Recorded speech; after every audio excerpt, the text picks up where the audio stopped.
বিভিন্ন গবেষণা বলছে বাংলাদেশে প্রতি হাজারে প্রায় 11 জন মানুষ স্ট্রোকে আক্রান্ত হয়ে থাকে। তবে সবথেকে হতাশার খবর হলো যে যারা আক্রান্ত হচ্ছেন তাদের অন্তত 50% কোনো না কোনো সময় মৃত্যুর শিকার হয়। আরোগ্য নিকেতনের আজকের আলোচনার বিষয়ে আমরা দিয়েছি স্ট্রোকের অপচিকিৎসা ও চ্যালেঞ্জ নিয়ে। এই বিষয়ে কথা বলতে আমাদের স্টুডিওতে উপস্থিত হয়েছেন দুজন স্বনামধন্য অতিথি। আমাদের সঙ্গে আছেন অধ্যাপক ডাক্তার MS জহিরুল হক চৌধুরী, অধ্যাপক clinical neurology, national institute of neurosciences ও হাসপাতাল। সঙ্গে আরও আছেন অধ্যাপক ডাক্তার সৌমিত্র সরকার, সদ্য বিদায়ী বিভাগীয় প্রধান, নিউরোসার্জারি বিভাগ, শহীদ সোহরাওয়ার্দী মেডিকেল কলেজ ও হাসপাতাল। আপনাদের দুজনকে স্বাগত জানাচ্ছি আমাদের অনুষ্ঠানে। ধন্যবাদ। আমি আমাদের যদিও বিষয় দিয়েছি স্ট্রোকের অপচিকিৎসা, এমন ঘটনা প্রচুর ঘটে থাকে, কিন্তু তারপর আমি তার আগে বাংলাদেশে স্ট্রোকের বর্তমান পরিস্থিতি স্যারের কাছে একটু জানতে চাইব। স্ট্রোক হলো আসলে অনেকে ভুল করে যে স্ট্রোক হার্টের রোগ, সরাসরি দেখা যায় হৃদরোগ বিভাগে অথবা হৃদরোগ হাসপাতালে চলে যায়। স্ট্রোক একটি ব্রেনের রোগ। এটা ব্রেনে যখন রক্ত চলাচল ব্যাঘাত ঘটে অথবা কখনো রক্তক্ষরণ হয় ব্রেনে, তখন যে স্ট্রোক হয়। স্ট্রোকের কিভাবে স্ট্রোক হয় বুঝবো আমরা কিভাবে। হঠাৎ করে যদি কারোর ভারসাম্যহীনতা, আমরা বলি যে বি ফাস্ট, কখনো যদি বিতে ব্যালেন্স, কখনো যদি কারো হঠাৎ করে ভারসাম্যহীনতা হয়, তখন আমরা মনে করি স্ট্রোক করেছেন।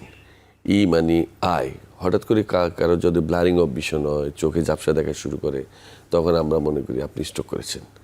অ্যাপ মানে ফেস, ফেসিয়াল এসিমেট্রি, যখন কারো যদি ফেসে এক সাইড অবশ হয়ে যায় অথবা ঝুলে যায় অথবা নামনেস হয়, তখন আমরা বলি যে আপনি স্ট্রোক করেছেন। এ মানে আর্ম ড্রাফট, হঠাৎ করে যদি কোনো এক হাত এক পা যদি অবসে যায়, তখন আমরা মনে করি আপনি স্ট্রোক করেছেন। এস মানে স্পিচ, কারো যদি কখনো স্লাইং অফ স্পিচ হয় অথবা কথা বেঁচে যায় অথবা কথা বলতে পারে না, তখন আমরা মনে করি আপনি স্ট্রোক করেছেন। এছাড়া কারোর যদি হঠাৎ করে সিভিয়ার হেডেক, সিভিয়ার ভমিটিং হয়, তখন আমরা মনে করি আপনি স্ট্রোক করেছেন। তো স্ট্রোকের এই জিনিসগুলি যখনই হয়, তখন আমরা বলি যে আপনার ব্রেনে কোনো রক্ত চলাচল ব্যাঘাত ঘটেছে অথবা রক্তক্ষরণ হয়েছে, তখন আমরা কি স্ট্রোক বলি। স্ট্রোকের একটা ব্যাপার হলো যে সাথে সাথে স্ট্রোকের জন্য হসপিটালে যেতে হবে। যে মানে টাইমটা ভেরি মাচ ইম্পর্টেন্ট, বিকজ আমরা সবাই জানি প্রতি মিনিটে 19 লক্ষ নিউরন মারা যায় একটা স্ট্রোকের পেশেন্টে। তো আপনার প্রতি মিনিটে যদি স্ট্রোকে 19 লক্ষ, এই জন্য ব্রেন খালি ড্যামেজ হতে থাকে। এই জন্য অ্যাজ আর্লি অ্যাজ পসিবল হসপিটালে চলে যেতে হবে। স্যার, এই যে ব্রেনের এই ব্যাখ্যাটা স্যার একটু জানতে চাই আর কি। আমরা শুনি যে এত লক্ষ মারা যায়, মানে নিউরন জিনিসটা কি? এটা নিউরন হলো ব্রেনের কোষ, ব্রেনের প্রতিটা সেল। নিউরন মারা যাওয়া মানে প্রত্যেকটা যত বেশি নিউরন মারা যাবে তত বেশি আপনার ব্রেন ক্ষতিগ্রস্ত হবে। ব্রেন ক্ষতিগ্রস্ত মানে আপনার ফিজিক্যালি আপনি অত টাকা ডিসেবল হবেন। আচ্ছা, এই জন্য আমরা এই ব্রেনটাকে বাঁচানোর জন্য আমরা চেষ্টা করি সবসময়। মানে আমার একটা হাত কেটে গেলে বা একটা হাত ক্ষতিগ্রস্ত হলেও যত না ক্ষতি হবে, নিউরন মারা গেলে তার থেকে অনেক বেশি ক্ষতি হবে। এই জন্য আমরা বলি টাইম ইজ ব্রেন, সময়ের সাথে সাথে ব্রেন নষ্ট হচ্ছে। এই জন্য আমরা যদি আপনার সরাসরি যদি হসপিটালে আসতে পারেন, তখন আমরা একটা ইনজেকশন দিই, থ্রম্বোলাইসিস করি, থ্রম্বোলাইটিক এজেন্ট। সেই জায়গায় আমি আসবো। অধ্যাপক ডাক্তার সৌমিত্র সরকার, আপনার কাছে জানতে চাই যে আমরা তো গোল্ডেন আওয়ারের কথা বলি যে 4 ঘন্টা বা 5 ঘন্টা বা 3 ঘন্টার মধ্যে আসতে হবে, কিন্তু সেই বাস্তবতা বাংলাদেশের রোগীর ক্ষেত্রে অনেক ক্ষেত্রেই থাকে না আর কি। সেক্ষেত্রে হাসপাতালে আসার পথে কোনো মেকানিজম কি আছে? কিছু করে কি আসলে এই মৃত্যুটা আমরা কমাতে পারি, নিউরনের মৃত্যু কমাতে পারি কিনা? আসলে হয়েছে কি, স্ট্রোক অলরেডি আমাদের প্রফেসর জহির স্যার যেটা আলাপ করলেন, স্ট্রোক তো ব্রেইনের রোগ এবং সেটা রক্তনালীটা ব্লক হয়ে যেটা হয় যে রক্তনালীটা হঠাৎ করে বন্ধ হয়ে গেল, আবার রক্তক্ষরণ হয়ে হয় রক্তনালী ছিঁড়ে গেল।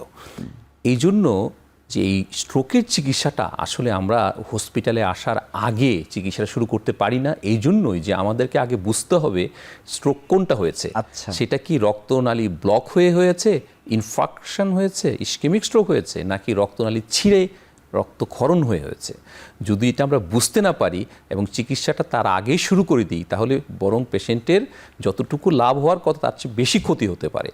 কিন্তু যেখানে বলা হয়েছে যে be fast, T is very important, এটা হচ্ছে একদম precious time, saving the precious time, সেটা হচ্ছে যে ওই যদি গোল্ডেন পিরিয়ড আমরা 3 ঘন্টা বলছি, এটা অনেক সময় 4.5 আওয়ার্সও বলা হয়, বাট 3 ঘন্টার মধ্যে যদি কখনো হসপিটালে সিমটম শুরু হওয়ার পর থেকে আমাদের এখানে আসে, তাহলে কিন্তু আমরা কিছু করার আছে, আমাদের ওই রক্তপিণ্ডটা ভেঙে দেওয়ার মতো কিছু মেডিসিন আছে, এরপরে কিছু সার্জিক্যাল ইন্টারভেনশনও আছে, সেগুলো করলে তৎক্ষণাৎ হয়তো তার নিউরনটাকে আমরা সেভ করতে কিন্তু পারি। এই যে আপনি বললেন যে রক্তক্ষরণ বা রক্তনালী ছিঁড়ে যাওয়ার ব্যাপারটি, এটি আইডেন্টিফাই করার মতো ক্যাপাসিটি বাংলাদেশের, আমি যদি 64 জেলাকে ধরি, কতগুলো জেলার আসলে আছে?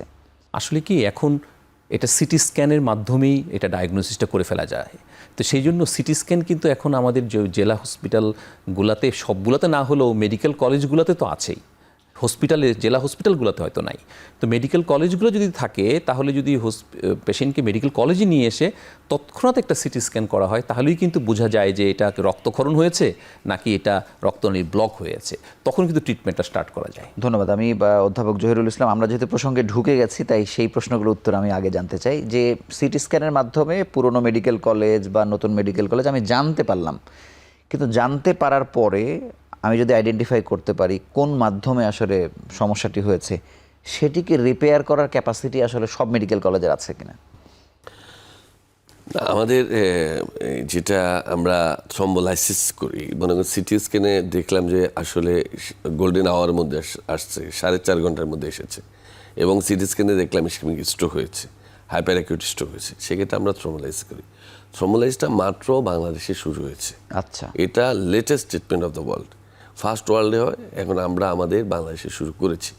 এটা আমরা প্ল্যান করেছি যে ন্যাশনাল ইনস্টিটিউট অফ নিউরোসায়েন্সে হয়েছে, ঢাকা মেডিকেল কলেজে আমরা চেষ্টা করতেছি শুরু করার, বঙ্গবন্ধু মেডিকেল কলেজ হয়েছে, কেবল ঢাকা পর্যায়ে আমরা করতে পেরেছি আর কি। চিটাং মেডিকেল কলেজে শুরু হয়েছে, এবং প্রত্যেকটা মেডিকেল কলেজে আমরা চেষ্টা করতেছি যে সব জায়গায় যেন এটা শুরু করা যায়, অথবা আমরা 8টা বিভাগীয় শহরে একটা নিউরোসায়েন্স ইনস্টিটিউট যদি করতে পারি, ওটা আমাদের একটা প্ল্যান আছে। যদি ওটা করতে পারি তাহলে দেখা যাবে যে ওখানেও আমরা থ্রম্বোলাইসিস বা ইন্টারআর্টেরিয়াল থ্রম্বোলাইসিস, মেকানিক্যাল থ্রম্বেক্টমি, এগুলো আমরা করার পরিকল্পনা আমরা করতে পারি। স্যার, আমি জানতে চাই যে ন্যাশনাল ইনস্টিটিউট অফ নিউরোসায়েন্সে যে আরেকটি 500 শয্যার যে আরেকটি ভবন হচ্ছে, যেটি আমাদের জন্য খুব আশার দিক, প্রায়োরিটির দিক থেকে কোনটি এগিয়ে যাচ্ছে, এই 500 শয্যার বিষয়টি নাকি বিভাগীয় পর্যায়ে যে আপনি নিউরোসায়েন্সের সেন্টার খোলার কথা বলছেন? এটা তো আমাদের হয়ে গেছে, প্রায় 1000 বেডের নিউরোসায়েন্স হসপিটাল হয়েছে, এবং পরবর্তীতে সরকার যদি মনে করে যে আমরা 8টা বিভাগীয় শহরে নিউরোসায়েন্স ইউনিট করতে পারি, তাহলে আমার মনে হয় বাংলাদেশে মোটামুটি কাভারেজে আসবে। হ্যাঁ, যদিও আর মেডিকেল কলেজগুলিতে ট্রিটমেন্টগুলি আমরা চেষ্টা করতেছি যে হওয়ার জন্য, মেডিকেল কলেজেও এই ধরনের ফ্যাসিলিটি হওয়ার সম্ভাবনা আছে। ওকে, ধন্যবাদ। অধ্যাপক সৌমিত্র, আপনার কাছে জানতে চাই যে বাংলাদেশের পরিস্থিতি যদি আপনি বলেন যে কোন অঞ্চলের মানুষের বেশি স্ট্রোক হচ্ছে বা কেন আসলে সেই অঞ্চল বেশি আক্রান্ত, মানে জেলাগুলোর বা বিভাগীয় পর্যায়ের পরিস্থিতি আপনার কাছে জানতে চাই। আচ্ছা, ধন্যবাদ আপনাকে। আসলে আমাদের একটা বড় একটা স্টাডি হয়েছে বাংলাদেশের স্ট্রোকের ইনসিডেন্স সব কিছু নিয়ে। কত সালে হয়েছে এটা রিসেন্টলি প্রকাশ হয়েছে 2020 থেকে 22-এর মধ্যে আর কি এটা হয়েছে, এবং এটা ইন্টারন্যাশনাল জার্নালেও এসছে। তো এখানে দেখা গেছে যে আমাদের ময়মনসিংহ অঞ্চলে স্ট্রোকের ইনসিডেন্সটা, স্ট্রোকের ঝুঁকিটা অনেক বেশি হয়, এবং দেখা গেছে যে এটা একটু উত্তরাঞ্চলে রাজশাহী বিভাগের দিকে এই স্ট্রোকের ঝুঁকিটা, এবং সবচেয়ে কম বলা হচ্ছে যে রংপুর জেলাতে। আচ্ছা, রংপুর জেলাতে সবচেয়ে বেশি ঝুঁকি ময়মনসিংহে এবং সবচেয়ে কম হচ্ছে রংপুরে।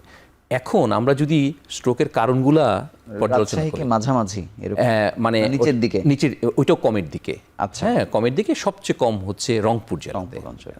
এখন হচ্ছে যে আমরা যদি ঝুঁকিগুলা দেখি, ঝুঁকিতে বলা হচ্ছে যে এখানে যাদের ডায়াবেটিস আছে, প্রেশার, অনেকদিন যাবত প্রেশারে ভুগছে, উচ্চ রক্তচাপে ভুগছে, কোলেস্ট্রল যা ঠিক নেই, যারা খুব এক্সারসাইজ করেন না, যারা খুব স্মোকিং করে তাদেরই এটা হয়। তাহলে এখন দেখা যাচ্ছে ময়মনসিংহ জনের অঞ্চল বা ওই অঞ্চলে যারা খুব পরিশ্রমী, কাজ খুব বেশি করছে, তাদের কিন্তু দেখেন ঝুঁকিটা কিন্তু কম হচ্ছে।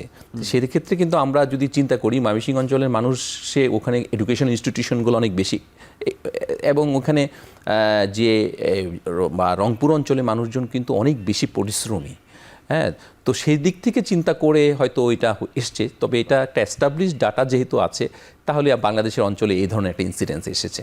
কিন্তু আমি স্যার আরেকটু জানতে চাই যে স্ট্রোকের সাথে কি দুশ্চিন্তা বা এই যে কায়িক পরিশ্রম না করা সেটির ব্যাপার তো আছে। আমি গতকালকেই দেখলাম যে একটি বিয়ের দাওয়াতে হাজারখানিক মানুষ এসছে। আমি দেখলাম যে অস্বাভাবিকভাবে মানুষগুলো, শিশু, কিশোর, নারীরা ওবেজ হচ্ছে আর কি। মানে এটিও আসলে কারণের মধ্যে পড়ে কিনা?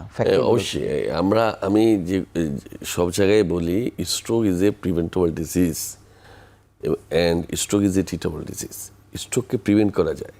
এই যে একটু আগে রিস্ক ফ্যাক্টরগুলি বলছে, লাইফস্টাইল মডিফিকেশান, আমাদের হাইপার টেনশান, আমাদের diabetes, obesity, dyslipidemia, atrial fibrillation, হার্টের ইসকেমিক হার্ট ডিজিজ যদি কোনো থাকে, স্মোকিং, তারপরে অ্যালকোহল, যেগুলো আমাকে অন্য রোগও বাড়াচ্ছে, এগুলি যদি আমি প্রিভেন্ট করতে পারি, ফিজিক্যাল অ্যাক্টিভিটি যদি আমরা বাড়াইতে পারি, আমরা অলওয়েজ সকালে আধা ঘন্টা হাঁটলাম, রাত্রে আধা ঘন্টা হাঁটলাম, আমরা যদি কায়িক পরিশ্রম করি, সেটাও কিন্তু স্ট্রোকের রিস্ক কমায়। আমরা যদি ব্লাড প্রেশার, যেটা হাইপার টেনশন, ডায়াবেটিস, আমাদের ইসকেমিক, এগুলি যদি আমরা মেডিকেশনের মাধ্যমে কন্ট্রোলে রাখতে পারি, আমাদের স্ট্রোক হবে না। আমরা যারা ড্রাগ অ্যাবিউজার, যারা স্মোকিং করে, যারা অ্যালকোহল, এগুলো যদি আমরা অ্যাভয়েড করতে পারি, আমাদের স্ট্রোকের পরিমাণ অনেকটুকু কমে যাবে। আমরা যদি খাওয়া দাওয়ার খাদ্যাভ্যাসের মধ্যে আমরা যদি শাকসবজি বেশি খেতে পারি, ফল ফ্রুট যদি বেশি খেতে পারি, বিভিন্ন রেস্টুরেন্টে খাই, যেমন একই তেল বারবার যারা ইউজ করে, তাদের ট্রান্সফ্যাটটা আমাদের বডির জন্য ক্ষতিকর।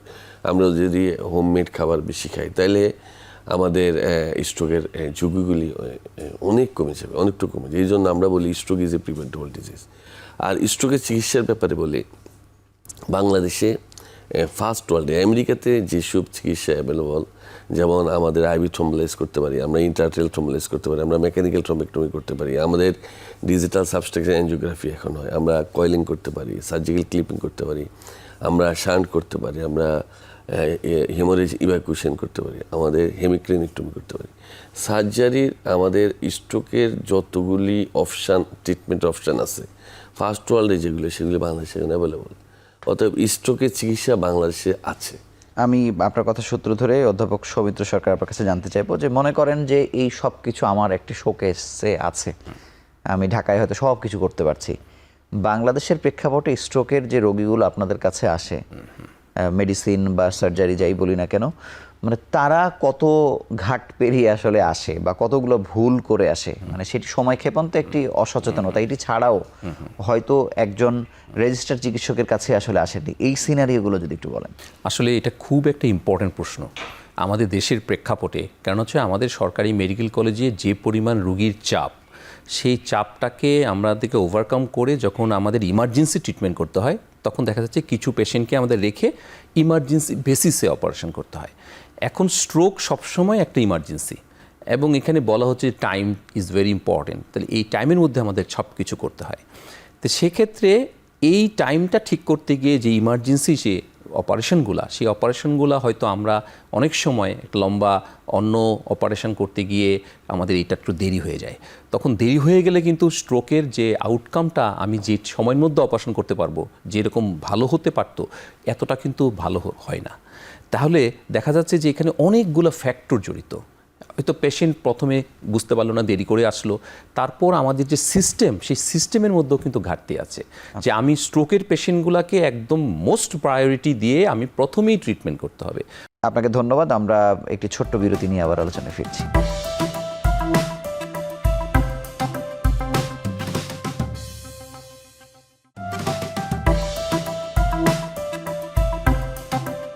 অধ্যাপক জহিরুল হক, আপনার কাছে জানবো যে এই যে আমরা স্ট্রোকের অপচিকিৎসা নিয়ে কথা বলতে শুরু করেছি, মানে আমাদের কাছে সব আছে, আমরা জানলাম হয়তো একটা 10টা সেন্টারে আছে বা শুধু ঢাকায় আছে বা চট্টগ্রামে আছে, কিন্তু রোগীদের হিস্ট্রি আসলে কি বলে? তারা আপনাদের কাছে যত পরে আসছে বা যেভাবে আসুক না কেন, এর অতীত অভিজ্ঞতাগুলো আসলে কোন কোন জায়গায় রোগী আসলে ভুল করে? আমাদের গ্রামের যে চিত্র বা আমাদের জনগণ ম্যাক্সিমাম ক্ষেত্রে তো প্রত্যন্ত অঞ্চলে থাকে।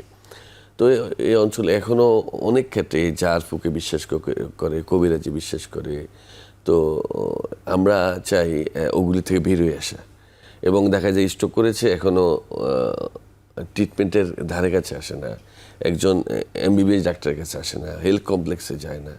তো একটা অন্ধকারের মধ্যে তারা থাকে। তো এখন আমাদের কি করা উচিত? আমাদের মেইন হলো যেটা আমরা সবচেয়ে বেশি এমফাসিস দেই, সচেতনতা, অ্যাওয়ারনেস। এই জন্য আমরা সবসময় অ্যাওয়ারনেস প্রোগ্রামগুলি করি, স্ট্রোক ডে পালন করি, আমরা পোস্টার করি, আমরা মিডিয়াগুলিকে কাজে লাগানোর চেষ্টা করি, আমরা বিভিন্ন সচেতনতামূলক প্রবন্ধ রচনা বিভিন্ন ইলেকট্রনিক মিডিয়া আমরা ছাপাই, আমরা জনগণের কাছে যাই, র্যালি করি, আমরা বিভিন্ন প্রত্যন্ত অঞ্চলে দোরগোড়ায় স্বাস্থ্যসেবাকে পৌঁছে দেওয়ার জন্য আমরা বিভিন্ন রকম অ্যাক্টিভিটি পালন করি, যেন স্ট্রোক নিয়ে সচেতন হয় মানুষ যে আমার স্ট্রোক হলে আমাকে তাড়াতাড়ি হেলথ কমপ্লেক্সে যেতে হবে। আমরা হেলথ কমপ্লেক্সের ট্রিটমেন্টের জন্য প্রতি বছরই আমরা ডাক্তারদেরকে, হেলথ কমপ্লেক্সের মেডিকেল কলেজের ডাক্তারদেরকে এনে আমরা ট্রেনিং দিচ্ছি। প্রতি বছরে ট্রেনিং দিয়ে দিই স্ট্রোকের চিকিৎসা কি, যে ওখানে গেলেই যে আপনি চিকিৎসা পাবেন না তা না। হেলথ কমপ্লেক্সেও কিন্তু আমরা স্ট্রোকের ট্রিটমেন্ট কীভাবে দিবে একটা ইউনিফর্ম করার জন্য আমরা স্ট্রোকের গাইডলাইন তৈরি করছি, ন্যাশনাল গাইডলাইন, যেটা একটা হেলথ কমপ্লেক্সের ডক্টর যেই ট্রিটমেন্টটা দিবে, একটা মেডিকেল কলেজের নিউরোলজি সেই ট্রিটমেন্টটা দিবে, ন্যাশনাল ইনস্টিটিউট অফ নিউরোসায়েন্সের সেই ট্রিটমেন্টটা দিবে। এই জন্য আমরা ইউনিফর্ম ট্রিটমেন্টের একটা গাইডলাইন তৈরি করছি। এখন মেইন হলো অ্যাওয়ারনেস, মেইন হলো আমাদের ফ্যাসিলিটি। স্যার, অ্যাওয়ারনেসের যে কথাগুলো বললেন সব চিকিৎসক এই ফরম্যাটেতে আসলে বলেন যে আমরা পোস্টার করছি, ব্যানার করছি, এগুলো কি সাফিসিয়েন্ট মনে হয় আপনার কাছে? না, আমাদের কাছে সাফিসিয়েন্ট হলে আপনার মনে হয় সাফিসিয়েন্ট মনে হয় না। আমাদের মনে হলো যে এই প্রত্যেকগুলি সেন্টার আরও একটু প্রত্যন্ত অঞ্চলে জনগণের কাছে যাওয়া, তো সেটার আরও আমাদের অ্যাবিলিটি প্রয়োজন আছে, আরও একটা পলিসির দরকার আছে, একটা স্বাস্থ্যনীতির দরকার আছে। স্যার, আমার কাছে মনে হয়, মানে এটা এক একজনের এক এক রকম হতে পারে, আমি অধ্যাপক ডাক্তার সৌমিত্র সরকারের কাছে আসবো যে একেবারে কমিউনিটি হেলথ ক্লিনিক যেরকম একেবারে মালার মতো ছড়িয়ে আছে সারা বাংলাদেশে, বা উপজেলা বলি বা জেলা হাসপাতাল বলি না কেন, সদর হাসপাতাল, সেখানে আপনি একটি কনফারেন্সের তথ্য যত সহজে আপনি দেখবেন যে অমুক তারিখে অমুক জায়গাতে একটি কনফারেন্স হবে, কিন্তু একটা সাধারণ লবণ খাওয়ার ব্যাপারে যে মানুষকে নিরুৎসাহিত করা, বা আসলে আপনি কতটুকু হাঁটবেন বা না হাঁটবেন, আপনি দেখবেন যে অনেকগুলা অসংক্রামক রোগের কিন্তু ঘটনাগুলো খুব কাছাকাছি, কিন্তু মানে সেই তথ্যগুলো বড় আকারে সেটে দেয়া বা মানে এই জায়গাগুলোতে এখনো ঘাটতি আছে কিনা আপনার কি মনে হয়? হ্যাঁ, এটা খুব সুন্দর, এই ঘাটতি আছে। এবং আসলে কি মানুষজন দেখেন এখনও কিন্তু টিভি চ্যানেল, খবরের কাগজ এবং রেডিও, এগুলাতে কিন্তু প্রচারটা এগুলা আরও বেশি হওয়া উচিত। আপনারা যে প্রোগ্রাম করছেন এটা তো অ্যাওয়ারনেস, এক ধরনের অ্যাওয়ারনেস প্রোগ্রামই হচ্ছে আমাদের ক্ষেত্রে। এগুলা কিন্তু মানুষজন অনেক নেয়, এবং মানুষজন ইভেন সামাজিক যোগাযোগ মাধ্যম এগুলাতেও কিন্তু মানুষরা এগুলা খুব নেয়। তো এটা কত বেশি হয় আপনাকে আমি জানাই যে কোভিড পরবর্তী সময়ে বাংলাদেশে আপনি একটা টেলিভিশনে 3-4টা প্রোগ্রামও দেখতে পাবেন। যেমন আমাদের টেলিভিশনে রাতে একটা পলিটিক্যাল টক শো হয়, এটা যেমন 7 দিন হয়, আমরা 7 দিন কিন্তু হেলথের প্রোগ্রাম করছি। কিন্তু এইটা আলোচনা যত বেশি হয় সে অনুযায়ী মানুষের কাছে ডিসেমিনেশন বা মানুষ হয়তো রিসিভ করছে না সেটিও হতে পারে। কিন্তু সরকারি হাসপাতালগুলোতে যেহেতু একটা মানুষ আসে জীবনের কোনো না কোনো জায়গায় হয়তো অসুস্থ হয়, সেই জায়গাতে যদি আপনি বড় করে তথ্যগুলো যদি দিতে পারেন সেটি আরও বেশি কাজ করতে পারে, এটা আমার মনে হয় আর কি। এটা খুব সুন্দর, কেননা দেখেন মানুষ কিন্তু যত সে ঝাড়ফুঁক করুক, কবিরাজের কাছে যাওক, একটা সময় আবার সে কিন্তু আসছে, হসপিটালে আসছে চিকিৎসা নেওয়ার জন্য। তো সেক্ষেত্রে কিন্তু ওইখানে এই অ্যাওয়ারনেস প্রোগ্রামটা যদি আমরা ওভাবে করতে পারি বা ওভাবে পোস্টার ফেস্টুন দিলে কিন্তু মানুষ নিতে পারে। আরেকটা জিনিস দেখেন, আমাদের আপনি কিছুক্ষণ আগে বলেছেন যে আমরা কিন্তু অনেক কিছু ঢাকা কেন্দ্রিক করছি। আমাদের যে স্ট্রোকের ট্রিটমেন্টটা আসলেই ঢাকার বাইরে ট্রিটমেন্টের অবস্থা খুবই অপ্রতুল। স্ট্রোকের ক্ষেত্রে বলছি যে ইমিডিয়েট, মানে এখনো তো আমরা ইউনিফাইড চিকিৎসাই দিতে পারি নাই, তাহলে এটা একটি চ্যালেঞ্জ। তারপরে হচ্ছে যে আপনার সেন্টারের সক্ষমতার বিষয়টা আসলে আছে। আরেকটা হচ্ছে দেখেন যে মেডিকেল কলেজগুলো কিছু আছে যেগুলা অন্যান্য ঢাকার বাইরে, সেগুলো কিন্তু আপনার নিউরোলজি, নিউরোসার্জারি ডিপার্টমেন্ট আছে। এখন শুধুমাত্র যদি আপনি একটা স্ট্রোক ইউনিট তৈরি করতে পারেন এই মেডিকেল কলেজগুলোতে, তাহলে কিন্তু ট্রিটমেন্টটা খুব ইজি হয়ে যায়। ইভেন আমি সোহরাওয়ার্দী মেডিকেল কলেজে একটা স্ট্রোক ইউনিট করার জন্য, নিউরোলজি করার জন্য অনেক চেষ্টা করেছি, কিন্তু এখানে কোথায় জানি একটা বাধা এসে যায়, এটা করা যায় না, কারণ নিউরোসার্জন সোরার দিতেই ঢাকার বুকে থেকে পারেন। হ্যাঁ, জি জি। আমরা এখন টেলিভিশনের পক্ষ থেকে 32টা জেলাতে আমরা প্রোগ্রাম করেছি। নিউরোসার্জন তো একেবারে খুঁজে পাওয়া দুষ্কর, মানে দুষ্কর এই অর্থে যে একটি সার্জারি চালানোর জন্য যতগুলো সমন্বিত ব্যবস্থা দরকার সেটির কেউ না কেউ হয়তো ওই লেয়ারে নাই। নিউরোসার্জন তো আসলে অনেক পরের ব্যাপার। আমি স্যারের কাছে একটু জানতে চাই যে খাবার দাবারের প্রসঙ্গ আপনার কাছে এই কারণে জানতে চাই যে আরও একটি তথ্য আমরা, যেমন আজকে পরিবেশবিদরা বলছেন যে আপনারা সকাল 8টার আগে যেন না হাঁটেন।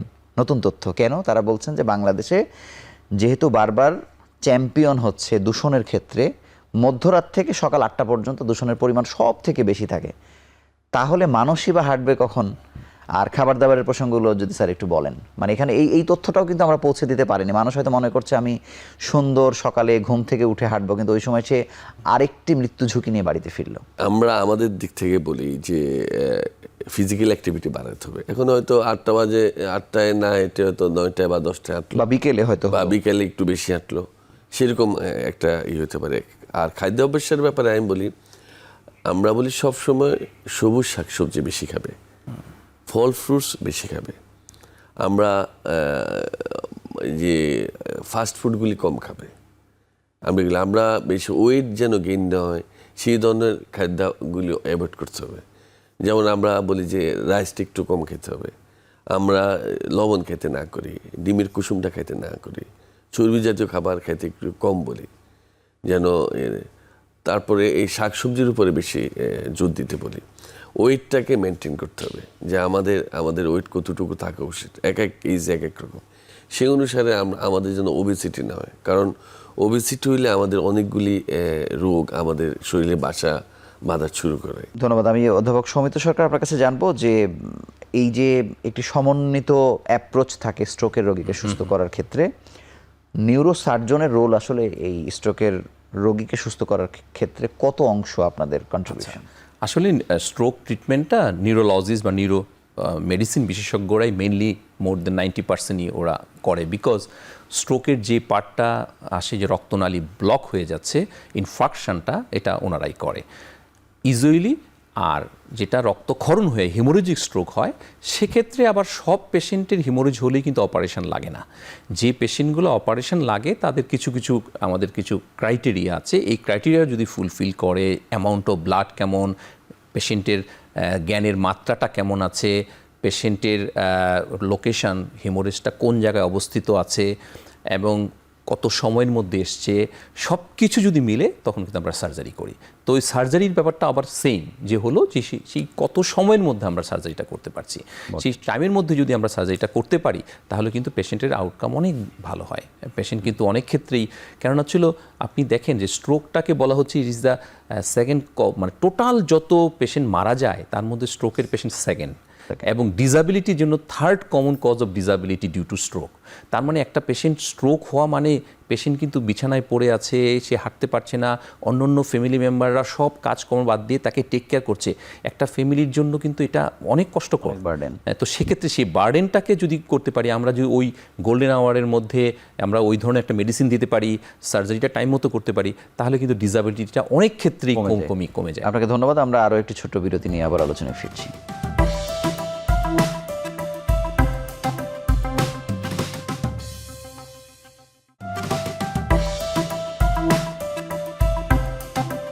অধ্যাপক জহিরুল হক, আপনার কাছে জানতে চাইবো যে আপনি জানেন যে এখন টেলিভিশনের পক্ষ থেকে আমরা একটি প্রতিবেদন করেছিলাম নিউরোসায়েন্সে, যেটি আমরা দেখেছি যে মিলিয়ন মিলিয়ন মানুষের কাছে পৌঁছে গেছে, যে 4.5 ঘন্টার ভেতরে যদি আপনি একটি ইনজেকশন দিতে পারেন আপনারা আরও ভালো বলতে পারবেন। সেটি কত সংখ্যক মানুষ এতদিন পর্যন্ত যথাসময়ে আপনাদের কাছে আসতে পারলো, এবং এই গল্পটা আরেকবার যদি আপনি বলেন তাহলে হয়তো মানুষও জানতে পারে যে আমি কত দ্রুত এসে একদম হাসতে হাসতে সুস্থ হয়ে হেঁটে বাড়ি চলে যেতে পারি। রাইট। আমরা এ পর্যন্ত গত 2+ ইয়ার্স, প্রায় 3 ইয়ার্সের মধ্যে আমরা প্রায় 400 পেশেন্টের বেশি থ্রম্বোলাইসিস করেছি। কিন্তু আমাদের কাছে থ্রম্বোলাইসিসের জন্য এসেছে প্রায় 1200 পেশেন্টের মতো।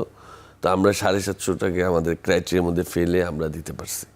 তো এটা একটা পেশেন্টকে তো আমরা এলটি প্লেস দেই, থ্রম্বোলাইস 4.5 ঘন্টার মধ্যে আসে, ক্রাইটেরিয়া ফুলফিল করে, সবগুলি ক্রাইটেরিয়া ফুলফিল করতে হবে। দেওয়ার পরে দেখা যাচ্ছে 72 ঘন্টার মধ্যেই যে রুগীটা ডিজেবল হইতো, পঙ্গুত্ব বরণ করতো, যে রুগীটা মারা যেত, সেই রুগীটা সম্পূর্ণ সুস্থ হয়ে হেঁটে বাড়িতে যেতে পারে।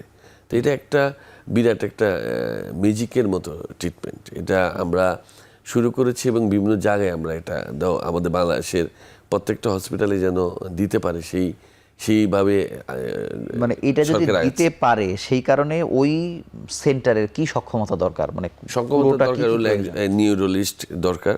তা আমরা ইতিমধ্যে প্রায় 300 পদ সৃষ্টি করেছি যেন প্রত্যেকটা মেডিকেল কলেজে যেন নিউরোলিস্ট অ্যাভেলেবল থাকে এবং ওইখানে যেন এলটি প্লেসটা অ্যাভেলেবল হয় এবং ওইখানে একটা টিম ওয়ার্ক কাজ করতে হবে, টিম ওয়ার্ক। এবং যদি একটা আলাদা দুইটি বেডেরও যদি একটা স্ট্রোক ইউনিট করা যায়, 3টি বেডেরও যদি একটা স্ট্রোক ইউনিট করা যায়, তাহলে থ্রম্বোলাইজটা ইজিলি করা যাবে ওইখানে। এলটি প্লেস আর কারা কারা দিতে পারছে বাংলাদেশে? আরো কোন কোন সেন্টারে গেলে ওই সুবিধাটা পাবে, সরকারি বেসরকারি? সরকারি বেসরকারির মধ্যে সিএমএইচে করতেছে, প্রাইভেট কিছু কিছু হসপিটালে করতেছে। আর আমরা national institute of neuroscience, Chirang medical, এই ময়মনসিংহ মেডিকেল কলেজ, এগুলি এখন অ্যাভেলেবলভাবে করতে পারতেছে। আর অন্যান্য জায়গায় শুরু করার চেষ্টা চলতেছে, অন্যান্য মেডিকেল কলেজ হাসপাতালগুলিতে। আচ্ছা, ধন্যবাদ। আমি স্যারের কাছে জানবো যে যিনি দেরি করলেন, সার্জারিটা যথাসময়ে আপনারা করতে পারলেন না, সেক্ষেত্রে ওই রোগীর ক্ষেত্রে যার সার্জারি প্রয়োজন ছিল তার ব্যাপারে আপনারা কি সিদ্ধান্ত নেন? যখন একটু দেরি হয়ে যায় তখন কিন্তু আসলে আমাদের অনেক সময় তার জীবন বাঁচানোর জন্য সার্জারি করতে হয়। তো সেক্ষেত্রে সময়ের বাইরে গেলেও যদি দেখি যে তার জীবন সংকটাপন্ন অবস্থায় আছে, তখন আমরা সার্জারি করি। এই সার্জারি করার পরে পেশেন্টটা হয়তো তার জীবনটা বাঁচে, কিন্তু ওই যে আমরা বললাম ডিসাবিলিটি বা তার যে পঙ্গুত্ব বা তার একদিকে যে অবশ হয়ে থাকে, সেটা হয়তো সময়ের মধ্যে অপারেশন করলে যেটা হতো সেটা হয় না, কিন্তু তার হয়তো জীবনটা বাঁচে। সেই জন্য আর সার্জারির কতগুলো অপশন আছে সেটা তো আপনি জানেনই। সেক্ষেত্রে আমরা রক্তক্ষরণটা বের করে দিই অনেক সময়, এবং রক্তক্ষরণটা বের করার না করেও অনেক সময় বোন হাড়টাকে খুলে ডিকম্প্রেসিভ ক্রেনিওটমি করে রাখা হয়। ব্রেইনের চাপটাকে কমিয়ে দিতে হয়, কারণ আমরা রক্তক্ষরণ হচ্ছে আশেপাশের ব্রেইনটাকে সে নষ্ট করে দিচ্ছে। সেই ব্রেইনটাকে যে নষ্ট না করতে পারে সেই জন্যই আমাদের সার্জারিটা করতে হয়। ধন্যবাদ। নিউরোসায়েন্সে যে আরও 500 শয্যার নতুন ভবন হচ্ছে, কিন্তু রিহ্যাবিলিটেশনের ক্ষেত্রে কি আপনারা কোনো পরিকল্পনা আছে, নাকি এটি সিআরপি বা অন্য কেউ করবে, বা এর মধ্যেও কিছু আছে কিনা? অবশ্যই আমাদের এখনও একটা ফিজিক্যাল মেডিসিন ডিপার্টমেন্ট আছে যেটা রিহ্যাবিলিটেশনের জন্য কাজ করে, এবং এটাই আরও একটু বড় আঙ্গিকে নতুন হসপিটাল হবে 2টা মিলে। কিন্তু রিহ্যাবিলিটেশনের যেটা মেজর অংশ, যে একটা ওয়ার্ড থাকা, একটা হাসপাতাল থাকা, এবং অনেক দিন ধরে আমরা একটা ডিজেবল পেশেন্টকে ফিজিক্যালি এক্সারসাইজ করে একদম পুরাপুরি তাকে পুনর্বাসন রিহ্যাবিলিটেশন করা, সেই অর্থে এটা এই নিউরোসায়েন্স হসপিটাল সেরকমভাবে করা হয় নাই বা করার সম্ভাবনা। রিহ্যাবিলিটেশন সেন্টারটা আসলে আলাদাভাবেই করা হয়। তো সেটা আমরা সিআরপি আছে এবং বিভিন্ন হসপিটাল অথবা বাসায় যেয়ে অনেকে করে, অথবা আমাদের কাছে এসে যদি আউটডোর বেসিসে করে সেটা করা যেতে পারে। কিন্তু স্যার ইন্টারন্যাশনালি সিস্টেমটা আসলে কি, মানে এটা কি এমন যে যদি সবচেয়ে ভালো হয়, যদি ভালো হয় যে একটা রিহ্যাবিলিটেশন সেন্টার তৈরি করা প্রতিটা দেশ থেকে। কারণ শুধু আমাদের স্ট্রোক না, রিহ্যাবিলিটেশন সেন্টার ট্রমা এবং সার্জারি এবং অনেক পেশেন্ট, অনেক ধরনের রোগের জন্য রিহ্যাবিলিটেশন সেন্টার দরকার। এক্সারসাইজ দরকার, ফিজিক্যাল মেডিসিন দরকার, ফিজিওথেরাপিস্ট দরকার, এবং সেখানে পেশেন্ট থেকে এক্সারসাইজ করে সম্পূর্ণভাবে রিহ্যাবিলিট হয়ে তারপর বাসায় যাবে। কিন্তু আমি জানতে চাচ্ছি, এবং এটা অনেক সময় সেন্টারগুলোতে পৃথিবীতে রিহ্যাবিলিটেশন মানে এই জায়গাটা একসাথেই কিনা নাকি আলাদা আলাদা আলাদা? অন্যান্য বাইরের কান্ট্রি তো আলাদা। আমাদেরটা যেরকম ছোট আকারে আসছে, সেই ছোট আকারে প্রত্যেকটা হসপিটালে থাকে, নিউরোসায়েন্স সেন্টারগুলোতে থাকে। কিন্তু এরকম বড় আকারে যেটা দরকার সেখানে বিরাট ব্যাপার, বিরাট হাসপাতাল দরকার, এবং একজন রোগী অনেক দিন থাকতে হবে, মাসের পর মাস থাকতে হবে। খুবই ছোট ছোট আকারে হয়, সেটা তো অনেক বিরাট হসপিটাল দরকার। ফিজিক্যাল মেডিসিনের ডিপার্টমেন্ট দরকার আছে, ফিজিওথেরাপিস্ট দরকার আছে, সিস্টার, নার্স, আলাদা একটা এটা অর্গানোগ্রাম করে তারপর এটা তৈরি করতে হবে। ধন্যবাদ। স্যার, আপনার কাছে একটু জানতে চাই যে সার্জারি কি একবারই লাগে ইনস্ট্যান্ট, নাকি হচ্ছে যে স্ট্রোকের রোগীর একাধিকবার সার্জারি প্রয়োজন হতে পারে, বা যাদের প্রয়োজন হয় কেন প্রয়োজন হয়? আচ্ছা, আমরা যে রক্তক্ষরণটা বের করে দিই, রক্তক্ষরণটা বের করার পরে আসলে আবারও আমরা 24 ঘন্টা পরে আবার সিটি স্ক্যান করে কনফার্ম হই যে অনেক সময় রিব্লিড হওয়ার চান্স থাকে। রক্তক্ষরণ দেখা যাচ্ছে যে রক্তক্ষরণটা ওই জায়গাটার মধ্যে আবার হতে পারে, তো সেক্ষেত্রে অবস্থা বুঝে আবারও সার্জারি লাগতে পারে। আরেকটা জিনিস হচ্ছে যে আমরা যে ডিকম্প্রেসিভ ক্রেনিওটমি বললাম, যে ব্রেইনে অনেক রক্তক্ষরণ হয়ে চাপ পড়ে আছে, তখন বোনটাকে রেখে দিতে হয়, প্রিজার্ভ করে দিতে হয়। যখন ওই ব্রেনের চাপটা কমে পেশেন্ট ভালো বোধ করে, তখন আবার কিন্তু সেই বোনসটা লাগিয়ে দিতে হয়, ওইটা আরেকটা অপারেশন করে লাগিয়ে দিতে হয়। তো ইউজুয়ালি কিন্তু আমাদের ওই যে বারবার অপারেশনের ব্যাপার যেটা হয়, এটা খুবই কমই ঘটে, কিন্তু যদি আবার রিব্লিড করে, পেশেন্টের কন্ডিশন ডিটোরিয়েট করে, তাহলে আমাদের আবার সার্জারি করতে হয়। আমি আরও জানাতে চাই যে আমাদের আসলে যে স্ট্রোকের যে রক্তক্ষরণ হচ্ছে, এগুলো কিন্তু ব্রেইনের কিছু রক্তনালীর সমস্যার জন্য হয়, লাইক অ্যানুরিজম রাপচার হয়ে হয়, এবং এভিএম আর্টারিওভেনাস ম্যালফরমেশনস কিছু এগুলোর জন্য হয়। তো সেইগুলা কিন্তু যখন রক্তক্ষরণ হয়ে যায়, এরপরে কিন্তু যে সোর্সটা আছে সেটাকে যদি আমরা বন্ধ না করতে পারি, তাহলে কিন্তু আবার রক্তক্ষরণ হয়। সেই জন্য আমরা কিন্তু আলাদাভাবে ওই অ্যানুরিজম সার্জারি এবং এভিএম সার্জারি এগুলো আলাদাভাবে করা হয়। স্যার, আপনাকে অসংখ্য ধন্যবাদ। আমরা শেষ বিরতি নিয়ে আবার আলোচনায় ফিরছি।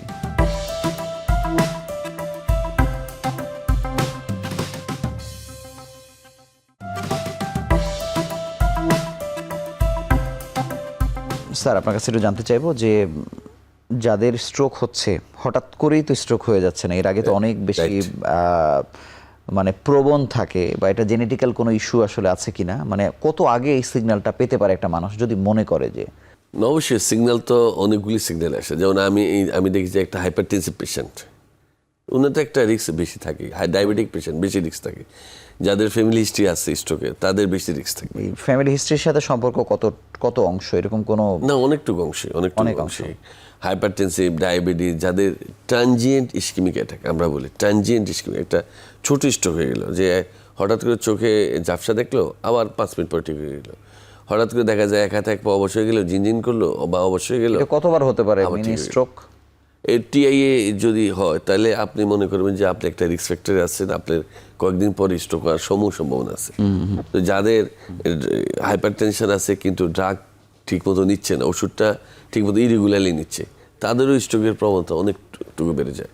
এবং কয়বার স্ট্রোক হতে পারে সেই ধরনের কোনো ইয়ে নাই। কারো তো একবারে স্ট্রোক হতে পারে লাইফে, কারোর মাল্টিপল স্ট্রোক হতে পারে, কিন্তু টিআইও 2-1 হতে পারে অনেকের। তো এটার ওরকম কোনো লিমিট নেই। কিন্তু স্ট্রোক হওয়ার আগে কিন্তু উনি যদি মেনটেন করতে পারে, যার ওবেসিটি আছে, যার ইসকিমিক হার্ট ডিজিজ আছে, যাদের অ্যাট্রিয়াল ফিব্রিলেশন আছে, তাদের তো স্ট্রোক হওয়ার সম্ভাবনা। এই জন্য তাদেরকে আমরা বলি যে আপনি প্রিভেনশন নিতে হবে। প্রিভেনশনটা কি? যারা অন্য রোগগুলো কমাতে হবে, রাগে বুঝ করে, তাদের স্ট্রোকের প্রবণতা অনেক বেশি থাকে। তো এগুলি অ্যাভয়েড করতে হবে, ফিজিক্যাল অ্যাক্টিভিটি বাড়াইতে হবে। স্যারের কাছে জানতে চাই যে আমরা কিডনি প্রতিস্থাপনের ক্ষেত্রে যেমন দেখি যে ওনাকে সারা জীবন হয়তো ওষুধ খেয়ে যেতে হচ্ছে বা ফলো আপে আসতে হচ্ছে, স্ট্রোক কিওর হওয়ার পরে মানে এই চিকিৎসার সঙ্গে তার লেগে থাকার মানে প্রবণতা বা কেমন থাকে, বা আসলে কতটুকু থাকতে হয়? আসলে কি, একবার স্ট্রোক হলে আবার পরবর্তীতে সাবসিকুয়েন্ট স্ট্রোক হওয়ার ঝুঁকি থাকে। তো সেই জন্য স্ট্রোকের ক্ষেত্রে কিছু ট্রিটমেন্ট, যেমন যদি এটা হেমোরেজিক স্ট্রোক হয়, তাহলে তো তাকে ওই প্রেশার, ডায়াবেটিস যদি থাকে, এটা তো তার হোল লাইফ মেডিসিন খেয়ে যেতে হয় এবং তার লাইফস্টাইল মডিফিকেশনগুলো করতে হয়। আর যদি তার ইস্কেমিক স্ট্রোক হয়, তাহলে সেক্ষেত্রে তার রক্ত তরল করার যে মেডিসিনগুলো আছে, এগুলো তো লাইফ লং খেয়ে যেতে হয়। সেই জন্য ওই যেহেতু ঝুঁকিটা একবার স্ট্রোক হওয়ার পরে আবারও থাকে, সেই জন্য ওষুধগুলো খেয়ে যেতে হয়। আরেকটা জিনিস একটু প্রফেসর জহির স্যার যেটা বললেন যে টিআইএ, যেটা আমরা বলি যে অনেক সময় টিআইএ হয়ে স্ট্রোকের দিকে যায়, অথবা প্রথমেই স্ট্রোক হয়ে যায়। তো এই জন্য আমরা পেশেন্টরা যখন আসে বলে যে আমার অল্প সময়ের জন্য একটু চোখে কম দেখেছে, ঠিক হয়ে গেছি, বা অল্প সময়ের জন্য আমার হাতটা ঝিঝি নামনেস হয়ে গেছিলো, দুর্বল হয়ে গেছিলো, আবার ঠিক হয়ে গেছি, তখন আমরা বলি যে নিশ্চয়ই আপনি কোনো ভালো কাজ করেছেন, উপরওয়ালা আপনাকে একটা ওয়ার্নিং দিয়েছে, আপনি যদি এখন ঠিকমতো প্রেশারের ওষুধ খান, আপনি যদি এইভাবে চলেন, আপনারা স্ট্রোক করবে না।